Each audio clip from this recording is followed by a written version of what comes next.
How's everyone doing? This is going to be a Dollar Tree horror movie pickup video. And if you've seen any of the movies that I got from the Dollar Tree, definitely let me know what you think of them and let me know which one of these is your favorite. They're all horror movies. And let me know if you've picked up anything good at the Dollar Tree recently and what your best find at your Dollar Tree has been movie-wise. I feel like every Dollar Tree is different. I see people posting some amazing stuff that I've never seen in my Dollar Trees. My Dollar Tree, mostly the two actually closest by me, usually only has like DVDs. Very rarely they'll have Blu-Rays, and usually it's like an IMAX in space like Blu-Ray or something like that, or the World Series Blu-Ray. But I did get one Blu-Ray here, so look forward to that. They're all DVDs except for that. There's 9 pickups, but again, all horror. So I figured I'd go ahead and do a video for 30 to 1 days of Halloween. Doing a lot of more horror is my favorite genre, so I watch and cover horror all the time, but even more so ramped up for 31 days of Halloween, spooky season. First up, I'll show you the one Blu-ray that I got with a lenticular slipcover. I remember this lenticular slipcover used to go for money.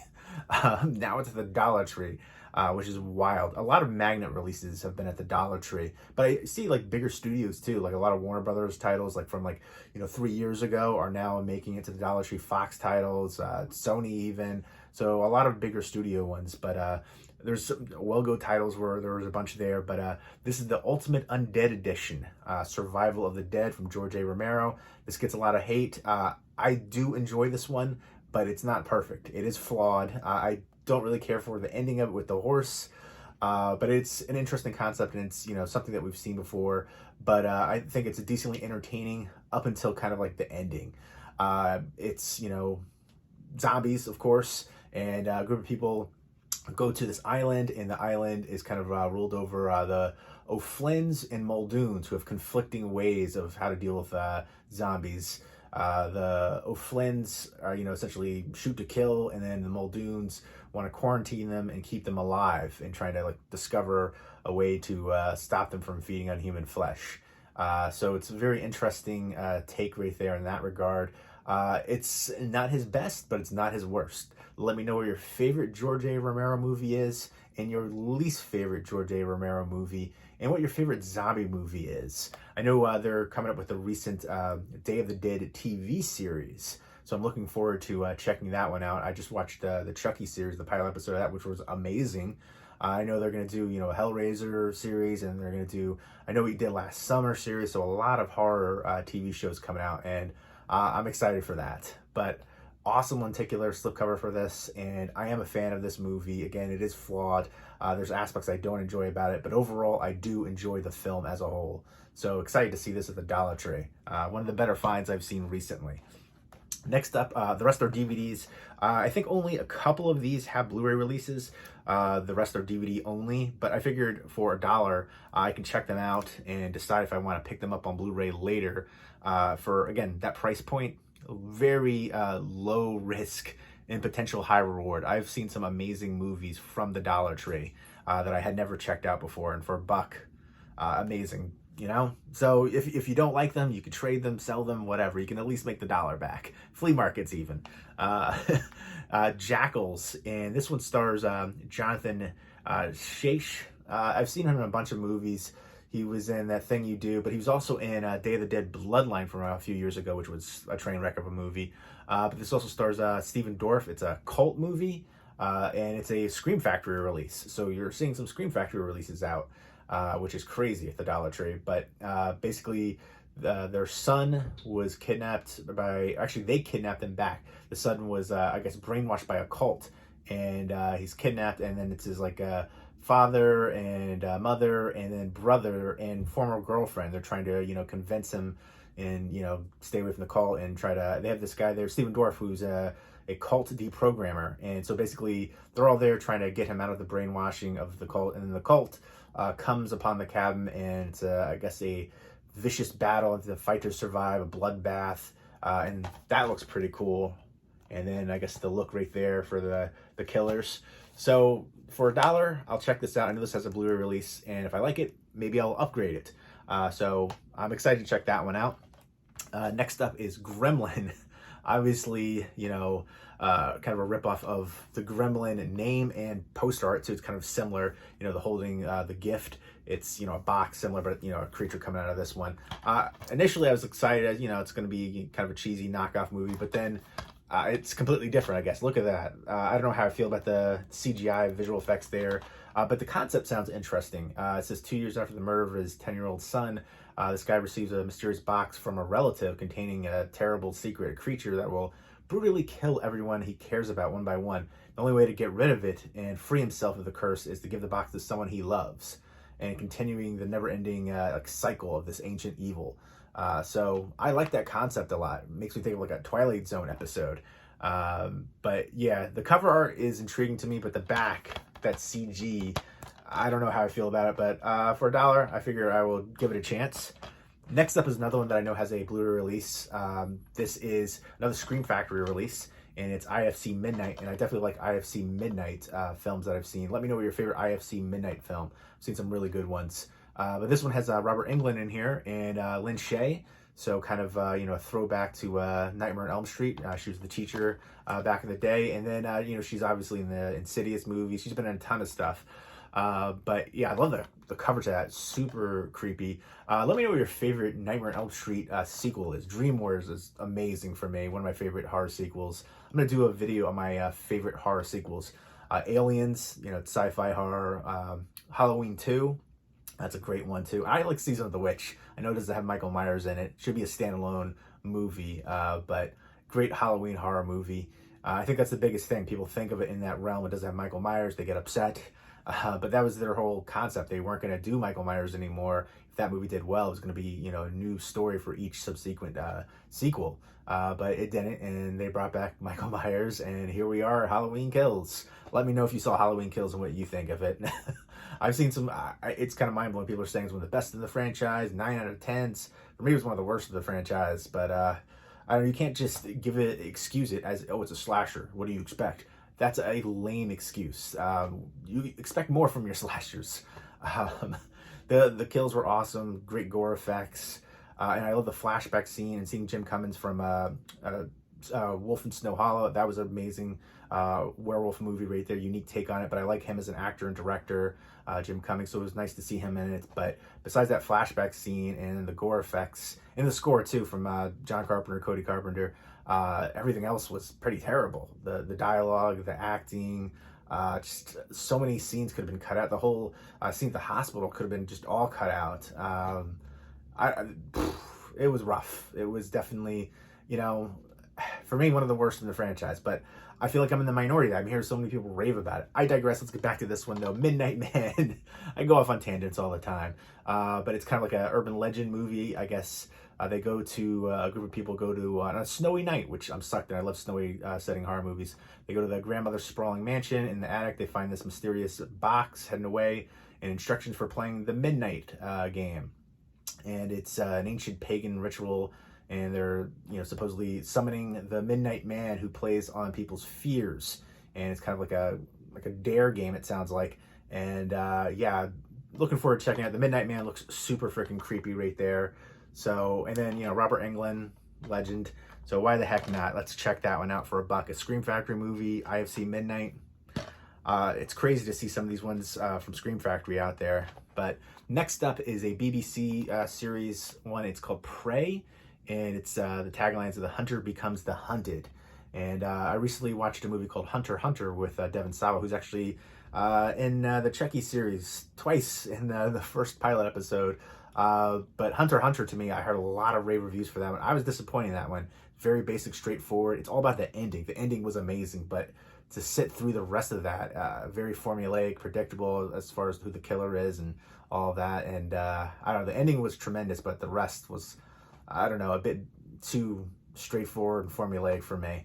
I would definitely wanted way more from it, especially hearing all the hype for it. But I digress. Back to this one. Tagline made me think of that for the title. But it's a detective who's trying to race to clear his name from a brutal crime. And then there is a prison guard who's trying to travel to save the life of his threatened daughter. So high stakes games of cat and mouse, and it's supposed to be, adrenaline pumping. and it looks like it's gonna be gritty. And I do like a lot of the BBC series out there, so figured I'd give this one a chance. One that I really love is called the Fades. And that one had such, it was only one season, and I felt like it deserved way more. But the lead actor, which I actually have right here, because I was going to do an update for, well, actually there's two leads in there really. He's not the lead, but he's the lead in this one, Get Out, and he recently won an Academy Award, Daniel Kaluuya. And that Academy Awards speech for his win was one of the worst, cringiest acceptance speeches ever. But he was great in Get Out. He was great in The Fades. Definitely check out The Fades. Really good supernatural horror series from the BBC. Deserved more than one season though. Next up is Relic, another BBC series, and this one's really sounds interesting. Plus the cover looks super creepy right there. It looks like it got all burned up right there in the face. And it's starting at the end. The prime suspect's caught, and it's basically all going backwards, revealing the gruesome murders and unraveling the truth. And you find out about this, I guess maybe detective, and he's talking about his going through his obsessive hunt for the serial killer, and he left him scarred right there. And I guess it just further unravels and going back and exploring the psychology of the man and the crimes as well. So it's just told through reverse, which I think is very interesting. Makes me think of the French movie Irreversible, which felt like that one was a little bit Gaspar Noé overhyped as well. I love the beginning of it, and then it just felt kind of like a gimmick, and it didn't really, for me, it didn't drive the tension up as much as I was expecting it to. It kind of felt the tension was going down. I appreciate how it played out, but I don't know for the hype for that one. But I love the beginning of it. And then there's the one scene that everybody talks about. I feel like if you've seen, the I Spit on Your Grave movies and other movies, especially the newer ones, I feel like it doesn't really stand out quite as much as it was lengthy, that scene. And I don't know. I felt like the whole movie was a bit overhyped for me, but I did like the beginning of it. But yeah, it just makes me think of that with a movie told, or this time it's a series, but just a story told in reverse like that. Next up is a Walmart Select title, which I've never heard of. It's called Russian Bride. At first I was like, I don't know how I feel about this, but I saw Corbin Burnson was in here, who I really like. Actually talked about Tales from the Hood recently, which he was one of my favorite segments in that one. David Allen Greer segment, and then the Corbin Burnson segment. But the back looked intense.